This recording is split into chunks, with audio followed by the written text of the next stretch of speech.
మనసులో మాట పార్ట్ 8. రా ఉషా కూడా అక్కడికే వెళ్ళింది. నీవురా అంటూ అటు దారి తీసింది. వీళ్ళు వెళ్ళేలోగా దివాకర్ మనీషా టేబుల్ దగ్గరికి వెళ్ళారు. మనీషా నవ్వుతూ ఏదో అంటూ అతని ప్లేట్లో ఏదో వేయడం, వాళ్ళిద్దరూ అక్కడి నుంచొని మాట్లాడుకుంటూ ఉండిపోయారు. ఉషారాణి తన ప్రయాణం ఏర్పాట్ల గురించి మాట్లాడుకుంటే కొడుతున్న జయంతి దృష్టి వారి వెంబడే ఉంది. మరోసారి అటు చూసేసరికి ఇద్దరూ ఆ టేబుల్ దగ్గర కనిపించలేదు. జయంతికి ఎంతో నిరుత్సాహంగా, ఆ వాతావరణం భరించలేనట్టుగా అనిపించింది. ఐస్ క్రీమ్ ప్లేట్ పూర్తి చేసి కింద పెట్టేసింది. ఉషారాణి దగ్గరికి వెళ్ళి, ఇక వెళ్తాను ఉషా, చాలా లేట్ అయింది అంటూ స్నేహితురాలి చేపట్టుకొని, మళ్ళీ ఎన్నాళ్ళకి కలుసుకుంటామో, వీలుంటే ఉత్తరాలు కానీ ఫోన్ కానీ చేయి, ఇండియా వస్తే చెప్పు, ఐ విల్ మిస్ యూ అంది కాస్త పట్టుకున్న గొంతుతో. ఇటు అటు ఉషారాణి జయంతి చేయి నొక్కి, జయ ఇకనైనా ఇంటికి వెళ్ళు, తొందరగా ఎవరినన్నా చేసుకో, అనవసరంగా ఆలస్యం చేయకు, నా మాట విను, దివాకర్ని వదలకు రహస్యంగా అంటూ నవ్వింది. ఈ మహానుభావుడు ఏడీ కనపడడం లేదు. ఉండు, అతను తినడం అయ్యిందో లేదో, వెళ్తానంటివే అతని రాని అంది దివాకర్ కోసం ఇటు అటు చూసి. అతనెక్కడో చాలా బిజీగా ఉన్నాడులే, నేను ఆటోలో వెళ్ళిపోతా అంది జయంతి కాస్త ముభావంగా. వద్దు వద్దు, రాత్రి 10:30 అయింది, ఒంటరిగా వెళ్ళొద్దు, ఉండు, నేను చూసి అతన్ని పిలుచుకు వస్తా అనే లోపలే శ్రీధర్తో కలిసి దివాకర్ రావడం కనిపించింది. అదిగో వస్తున్నాడు అంది ఉషారాణి.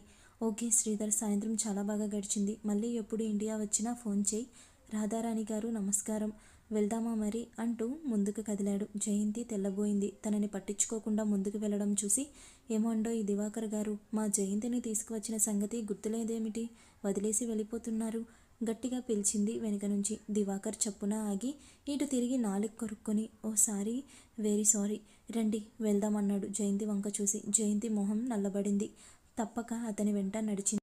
మనవాడి మది మనిషా వెంట తిరుగుతోంది ఇవాళ. ఆ అమ్మాయి అందానికి బోర్లపడ్డాడు. నవ్వుతూ అన్నాడు శ్రీధర్. మనిషా వాళ్ళెక్కడా, వాళ్ళకి ఇతని లాంటి వారెక్కడ కనిపిస్తారని ఆశ. నేనింకా ఏదో మన జయంతిని చేసుకుంటే బాగుండునని ఆలోచిస్తున్నాను. ఏదో అందంగా ఉందని వెంట తిరిగాడు. పెళ్ళి అయిపోయిందేమిటి అంత మాత్రాన అన్నాడు శ్రీధర్. కార్లో దివాకర్ ఇంకా పార్టీ హుషారు తగ్గనట్టు హుషారుగా ఈల వేసుకుంటూ పక్కన జయంతి ఉందన్న విషయమే గుర్తులేనట్టు డ్రైవ్ చేస్తున్నాడు. జయంతి చిన్నగా తగ్గింది. ఓసారి పార్టీ భలే బాగుంది కదూ, ఏం జనం ఏం జనం, ఊర్లో ఉన్న బిజినెస్ కమ్యూనిటీ అంతా ఇక్కడే ఉంది ఇవాళ. ఏం డబ్బు వెదజిల్లాతారు వీళ్ళు, పెళ్ళికి ఏం నగలు ఏం మేకప్లో ఆడవాళ్ళు. జయంతి మాట్లాడలేదు. కాసేపు ఊరుకొని మనసులో దాచుకోలేని ఉక్రోషం బయట పెడుతూ, మనిషా చాలా బాగుంది కదూ, అందంగా అంది. మీరు చూసారా, సింప్లీ సూపర్బ్, వంకపెట్టలేని అందం, దేవుడు ప్రత్యేకత శ్రద్ధతో తీర్చిదిద్దినట్టుంది ఆ అమ్మాయి అన్నాడు సంతోషంగా. అతనలా ఊపుకుంటూ అనగానే ఇంకేం అనాలో అర్థం కాలేదు జయంతికి. ఉడుకుపోతనం వచ్చింది. తన భర్తే పరాయి ఆడదాన్ని మెచ్చుకుంటున్నట్టు బాధపడిపోయింది. దివాకర్ ఏమనకుండా కార్ డ్రైవ్ చేస్తుంటే జయంతికి చాలా నిరుత్సాహం అనిపించింది. మరో 2 నిమిషాలలో ఇల్లు రాగానే ఓకే, గుడ్ నైట్ అని గబగబా కారు ముందుకు నడిపాడు. ఆ రాత్రి చాలాసేపు జయంతికి నిద్రపట్టలేదు. గుండెల్లో ఏదో గుబులుగా అనిపించింది. మర్నాడు ఆఫీస్లో దివాకర్తో మాట్లాడాల్సిన పని పడలేదు. అతనసలు చాలా ఆలస్యంగా వచ్చాడు. తర్వాత ఎవరో కంపెనీ వాళ్ళతో చాలాసేపు మీటింగ్లో ఉన్నాడు. సాయంత్రం వరకు అతనెప్పుడన్నా పిలుస్తాడేమో పని మీద అని ఆశించిన జయంతికి నిరాశ ఎదురైంది. ఇంటికి వెళుతూ ఆమె మనసేం బాగోలేక కాసేపు నర్సింగ్ హోమ్కి వెళ్ళి వాసంతి దగ్గర కూర్చుందాం, మళ్ళీ రేపు ఇంటికి వెళ్ళిపోతుంది కదా అనుకొని అటువైపు వెళ్ళింది. అక్కడికి వెళ్ళేసరికి వాసంతి ఒక్కతే పిల్లాడికి పాలు ఇస్తూ కనిపించింది. ఏంటి, ఎవరు లేరా, ఒక్కతినే ఉన్నావు? ఇప్పుడింకా లేచి తిరుగుతున్నానుగా, దమయంతికి అనవసరంగా సెలవు నష్టం ఎందుకని నేనే వద్దన్నాను. అమ్మ 4 గంటలకి ఇంటికి వెళ్ళింది, పని చేసుకోవాలిగా, మళ్ళీ రాత్రి వస్తుంది భోజనం పట్టుకొని, రేపు ఇంటికి వెళ్ళిపోవచ్చన్నారు. కూర్చో కూర్చో, అలా ఏమిటలా ఉన్నావు, మొహం వాడిందేం, వంట్లో బాగోలేదా? చెల్లెలు మొహం చిన్నపోయి ఉండడం చూసి ఆరా తీసింది వాసంతి. ఏం లేదు, బాగానే ఉంది, రాత్రి ఏదో పార్టీకి వెళ్ళాను, పడుకోవడం ఆలస్యమైంది. దమయంతి అత్తవారి బంధువుల పెళ్ళికేనని దమయంతి చెప్పిందిలే అంది. కాస్తాగి, ఎవరితో వెళ్ళావు? దివాకర్తోనా అంది మళ్ళీ. జయంతి ఆశ్చర్యంగా చూసింది. దమయంతి చెప్పిందిలే, మీ బ్యాంకు మేనేజర్ దివాకర్ గోపాలకృష్ణ వాళ్ళంతా ఫ్రెండ్స్ అని. కిందట మాట కూడా అతనితో మీ ఉషారాణి పెళ్ళికి వెళ్ళానని అంది. జయంతి తల ఊపింది. వాసంతి కాస్త ఆట పట్టిస్తూ, ఆ దివాకర్ మనవాడేట కదా, మనిషి ఎలాంటివాడు? గోపాలకృష్ణ ఏదో అన్నాడులే. జయంతి కాస్త ముఖం చిట్లిచ్చి ఏమన్నాడు అంది. ఏదో దివాకర్కి మన జయంతికి సంబంధం బాగుంటుందన్నాడు. ఏదో మాటలలో చెల్లెలి ముఖంలో భావాలు గమనిస్తూ అంది. జయంతి ముఖం కాస్త ఎర్రబడింది సిగ్గుతో. నేను అతనితో మాట్లాడి చూడమని చెప్పాను. దమయంతి కూడా అంది. కుదిరితే బాగుండు అని అనుకున్నాం అందరం. వాసంతి మాటలు జయంతిలో ఆశలు రేపాయి. ఎవరన్నా తన తరపున అతనితో మాట్లాడితే తన పని సులువవుతుంది. గోపాలకృష్ణ స్నేహితుడు కనుక చనువుగా అడగగలడు. కానీ తను అంత అవమానించిన అతను ఈ పని భుజం మీద వేసుకుంటాడా? చెల్లెలి ముఖంలో మారుతున్న భావాలు చూసి ఏమిటే ఆలోచన? అతను బాగుంటాడు, మేనేజర్ ఉద్యోగం అన్నీ బాగున్నాయి. నీకేం అభ్యంతరం ఉండదు కదా? బాగుంది. అన్నీ మనమే అనేసుకుంటే సరా? అతని ఉద్దేశం ఏమిటో కాస్త సిగ్గుపడుతూనే అంది. అతనేమంటాడో గోపాలకృష్ణ అడుగుదాంలే, ముందు నీ సంగతి చెప్పు అంది కవ్విస్తూ. అబ్బా చూద్దాంలే, ఏదో అంతా అయిపోయినట్టు అంటున్నావు. అసలు అతను ఇప్పటినుంచే చేసుకుంటాడో లేదో, అతని కోరికలేమిటో? మనిషా లాంటి అమ్మాయిలని చూసిన అతని కళ్ళు తను ఆనుతుందా అనిపించింది. కాస్త నిరాశ ఆవరించింది. చూద్దాం ఎవరికెక్కడ రాసి పెట్టి ఉందో. పిల్లాడిని పక్క మీద పడుకోబెట్టి అంది వాసంతి. అది సరే, ఇంతకీ బాబుకి పేరేం సెలెక్ట్ చేశారు బావగారు అంటూ లేని ఉత్సాహం తెచ్చుకొని మాట మార్చింది. నాన్న పేరు అమ్మ పేరు అనకుండా మోడ్రన్ పేరు పెట్టాలనుకున్నాను. వాళ్ళేం అనుకుంటారోనని ఆయన భయం. మంచి పేర్లు చెప్పు, 4-5 రాసి ఉంచుతాలే ఆలోచించి. ఇక వెళతానక్క, కాస్త చిరాగ్గా ఉంది. వెళ్ళి ఫ్రెష్ అయితే కాస్త హాయిగా ఉంటుంది అంటూ లేచింది. తరువాత 2 రోజులకి ఆఫీస్లో దివాకర్ క్యాబిన్లోకి వెళ్ళింది జయంతి. ఏదో కాగితాలు పట్టుకొని అతనెవరితోనో మాట్లాడుతున్నారు ఫోన్లో. అతని మొహం నిండా సంతోషం. Of course, it is my pleasure, తప్పకుండా వచ్చి మీ బొటిక్ చూస్తాను అంటున్నాడు. జయంతి లోపలికి అడుగు పెట్టగానే అప్రసన్నంగా చూస్తూ జస్ట్ ఏ మినిట్ అంటూ ఎస్ అన్నాడు కాస్త అసహనంగా. ఈ స్టేట్మెంట్ కావాలన్నారు. ఏదో చెప్పబోయింది.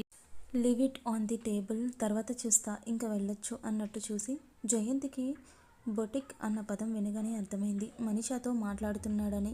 అతను ఆమెతో మాట్లాడుతున్నప్పుడు తన మధ్యలో వెళ్ళినందుకు అతని మొహంలో కనిపించిన అసహనం, చిరాకు ఆమె మనసులో ముళ్ళు గుచ్చుకున్నట్లు అనిపించింది. వాడిపోయిన మొహంతో సీట్లోకి వచ్చి కూర్చుంది. పని మీద మనసు లగ్నం చేయలేకపోయింది. దివాకర్ మనీషా అందానికి దాసోహమై ఆమెని ప్రసన్నురాలని చేసుకోవడానికి తాపత్రయపడుతున్నాడనమాట. ఆమెని చూసిన కళ్ళకి తానెక్కడ ఆనుతుంది? పెళ్లి రిసెప్షన్లో ఆమెని చూసిన దగ్గర నుంచి అతని అసలు పట్టించుకోవడమే మానేశాడు. అంటే అతని ఆశలు, కోరికలు చాలా ఎత్తులో ఉన్నాయన్నమాట. అలాంటి అతని మీద తను ఆశలు పెంచుకోవడం తన తెలివి తక్కువతనమేమో. ఏదో 2 సార్లు సరదాగా మాట్లాడాడని, కారులో తీసుకువెళ్ళాడని తనంటే ఇష్టమన్న భావం కలగడం ఏమిటి? ఆత్మవిమర్శ చేసుకోనసాగింది.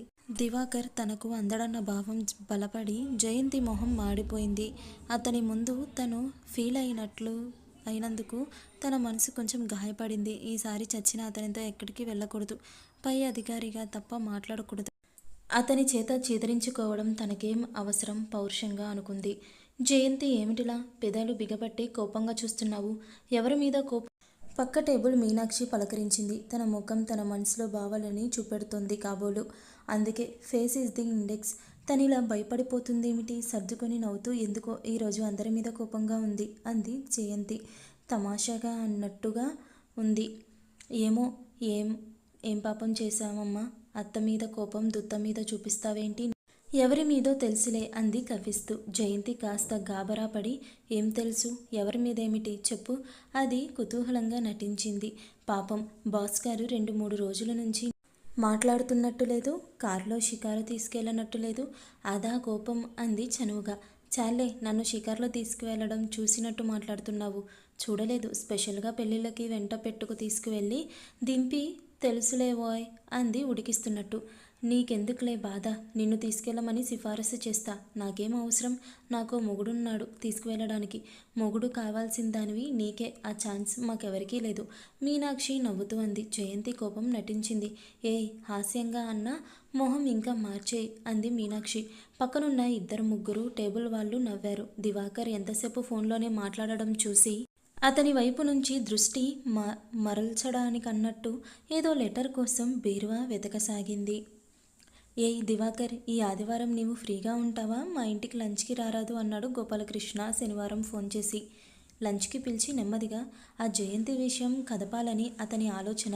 ఆ సండే వద్దులే, నాకు వేరే పనుంది, ఇంకోసారి వస్తాను అన్నాడు దివాకర్ వెంటనే. ఏం, ఇంకేదన్నా ఎంగేజ్మెంట్ ఉందా? ఆరా తీశాడు.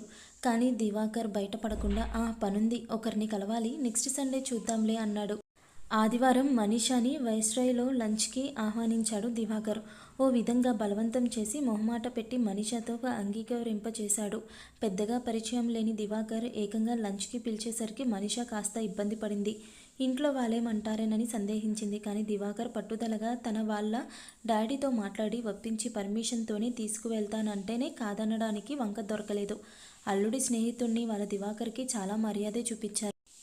బిజినెస్ మ్యాన్కుండే సహజమైన మర్యాద, వినయంతో పాటు అల్లుడి మిత్రుడు అవడంతో కాదనలేక జాబ్ బెట్టి జాబ్ అన్నారు.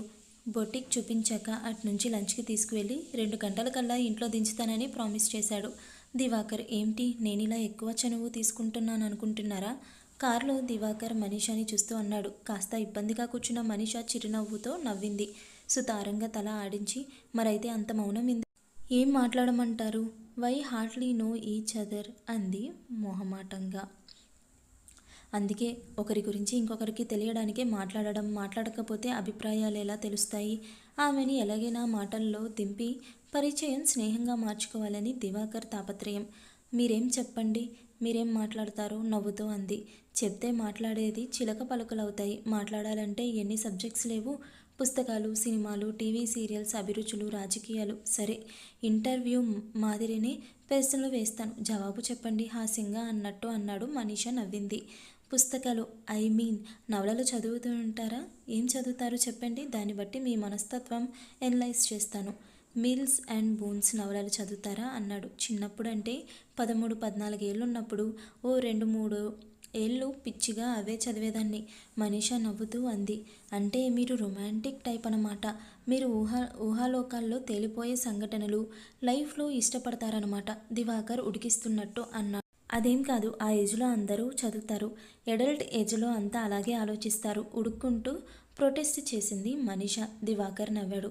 ఓకే ఓకే, పోనీ ఇప్పుడు ఎలాంటివి చదువుతారు? అన్ని రకాలు. Sidney Sheldon, Robin Cook, Somerset Maugham నుంచి హైవీ, ఈర్వింగ్ వాలిస్, ఏది మంచి పుస్తకం అని తెలిస్తే అది చదువుతాను. గుడ్, అంటే మీరు పుస్తక ప్రియులన్నమాట. మీరు టీవీ చూడాలన్నా ఎక్కువ ఇష్టపడతారా, పుస్తకాలు చదవడం ఇష్టపడతారా? అన్నీ ఇష్టపడతాను.